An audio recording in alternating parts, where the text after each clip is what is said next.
now I'm told not to call it the wedding and honeymoon business anymore. It's now the romance business. It is. And she's deeply into the space. Yes, yes, yes. First of all, we are as distinguished speakers, delegates here. Mr. Harry, thank you very much for inviting me here. I really do appreciate the opportunity. I'm going to talk in general about romance, and I'm going to talk first about who these consumers are. And Jamie, thank you for setting this up for me, because the consumers that are getting married today are millennials. The average age for a destination wedding bride is about 30, 31 years old. But first, what I'm going to do is I'm going to sort of set up who these millennials are that are getting married today. She's likely the most educated generation, these millennials that are the millennial generation, as Jamie has pointed out. They're passionate about their experience, share brands, they like and open in trying new ones. They take community and social recommendations to heart, and they want to be informed and inspired. This is the first generation, as Jamie's pointed out, to grow up on the internet. I call them digital adults, digital consumers, or the digital bride in my case. They lead mobile and online adaptation, and they drive usage of magazines more than Gen X and baby boomers, believe it or not. A lot of people feel that magazines in general are dead. It isn't. It's actually evolved into a new format. As we all know, that most magazines are accessible on a lot of mobile devices. The XO network in general, the XO company, which owns the Knot, the Nest, and the Bump, which I'll get into a little bit, which is the Knot, the wedding world, the wedding website, the go-to resource for weddings, and then the Bump is where they're going to sort of get information about babies. They're making babies, and the Nest is where they're cohabitating. So we reach them from engagement to babies and everything in between. So we have these consumers sort of where they're getting ready for their adulthood, and they're looking at us for the information and resources they need to navigate them through these life stages that they're going through. So we have the go-to resource for these consumers that are going through these very important 5 years of their lives. As I mentioned, we reach them through multiple networks that we have. Wherever they're consuming media, we're there, but the Knot, the Nest, and the Bump are the three leading online communities of content providers that they're actually are at.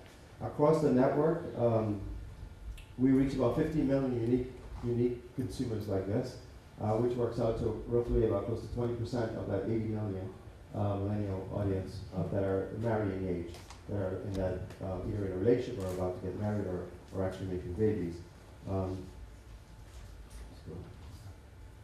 So why is this consumer so important? When you're getting married, you're making an emotional.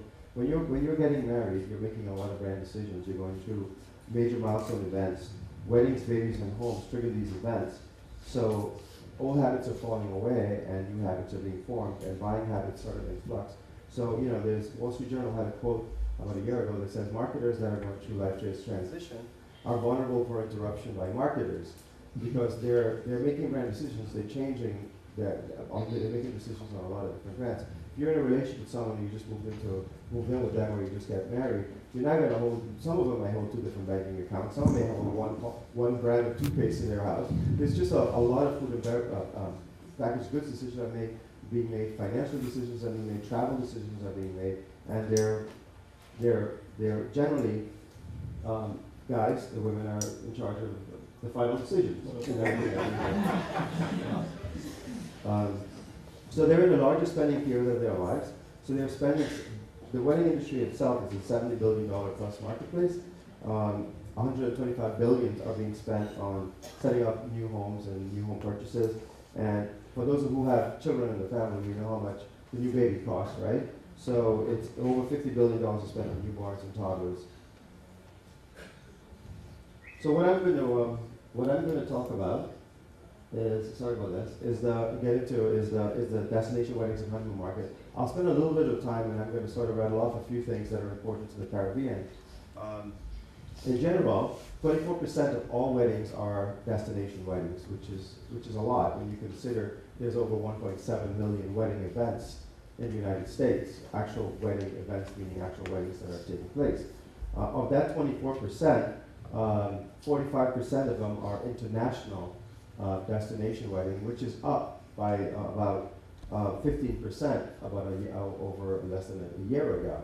And of that, 31 of that, we have 41% of them are actually going to the Caribbean, which is very, very significant.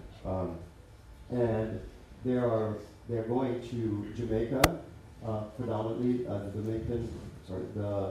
Dominican Republic. The slide is everything. You guys read the slide? It seems that it needs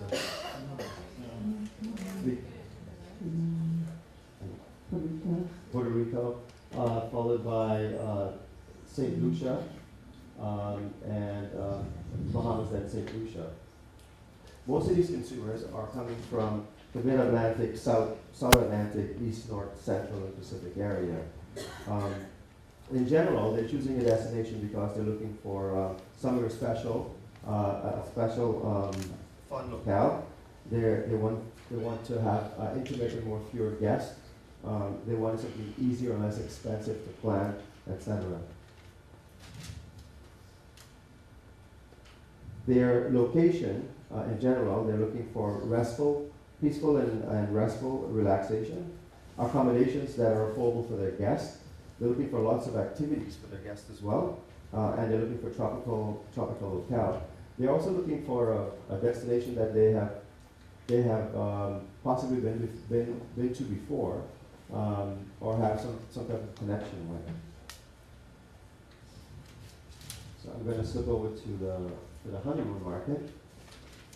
One key point to note is that a destination wedding, the average number of guests that are coming for a destination wedding is over 50 guests, and they're spending 3 days plus. And for the Caribbean, the destination wedding total spend, not including transportation and the ring, is about $23,000. So, and the guest itself, most of the guests, over 76% of them are actually staying on for a vacation component. So it's incredibly desirable tourism consumer for destinations that are focused on that. For the honeymoon market, the total average spend for a honeymoon is about close to $5,000, which is up from about 2 years ago. It used to be around like $3,600. The Caribbean lead the way with 39% market share for honeymooners from North America that are coming to the Caribbean, which is huge. And if you look at the distribution within the Caribbean, Jamaica again lead the product, the destinations, followed by the Dominican Republic and St. Lucia, Dominican Republic, and the Bahamas kind of tied for that second position. But if you look at USVI, if you say combining the two destinations that they have, it's about 12% is coming third. Puerto Rico actually had a lift in their market share over last year, and Barbados had about a 1% lift over other destinations, and Aruba with 7%. I don't have another slide after that, but thanks for listening. Good, thanks.